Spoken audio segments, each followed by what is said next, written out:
YouTube वाले star teachers जिनको कुछ जानना ना कौड़ी, कभी ब्लैक बोर्ड लेकर कुछ एक्सप्लेनर बनाते हैं, खाली व्यूज बटोरते हैं। ম্যাডাম, ধরুন আমি অঙ্ক শিখতে চাইছি, তো আমার এখানে ভালো টিচার বলতে দেখা গেলো 15 থেকে 20 কিলোমিটার দূরে। ম্যাডাম, আপনি বলুন ওই 20 কিলোমিটারে আমাকে যেতে গেলে 1 ঘন্টা ট্রাভেলিং করতে হবে, আবার ফেরত আসতে হবে 1 ঘন্টা। সেক্ষেত্রে সময়টা অপচয় হবে। কিন্তু সেই জিনিসটাই যদি আমি একটা ইউটিউব থেকে সার্চ করে নিই এবং তাকে ফলো করে তার ম্যাথগুলো আমি দেখতে থাকি, আমি স্যাটিসফাই, আমার কোনো অসুবিধা নেই, আমি দেখছি, তাতে এতে অবজেকশান বা বলার তো কিছু নেই। আমি চুজ করে নিয়েছি ওনাকে, আমি ওনার ভিডিও দেখে নিজেকে তৈরি করতে চাই, এতে কারোর কিছু বলার নেই।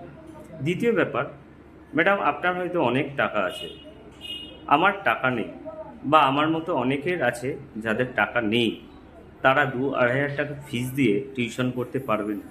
তারা ফ্রিতে ইউটিউব বা সোশ্যাল মিডিয়াতে ভিডিও দেখে নিজেদেরকে প্রস্তুত করে এবং অনেকে আছেন সাকসেস হয়েছে। সুতরাং যারা চাইছে তাদেরকে করতে দিন, আটকাবেন না ম্যাডাম। এই কথাগুলো মাথায় রাখবেন। অনেক স্টুডেন্ট আছে যারা কিন্তু এই সমস্ত ইউটিউব প্ল্যাটফর্ম বা সোশ্যাল মিডিয়া প্ল্যাটফর্ম ব্যবহার করে নিজেদেরকে মানুষ করে দিচ্ছে, তাই তাদেরকে মানুষ হতে দিন। ভিডিওটা আমার বন্ধুরা এবং ছাত্ররা সবাই বেশি পরিমাণে শেয়ার করুন, যাতে এই ধরনের মানুষের কাছে পৌঁছে যায় যারা ইউটিউব বা ফেসবুক বা সোশ্যাল মিডিয়ায় টিচারদের সম্বন্ধে যেন কিছু না বলে।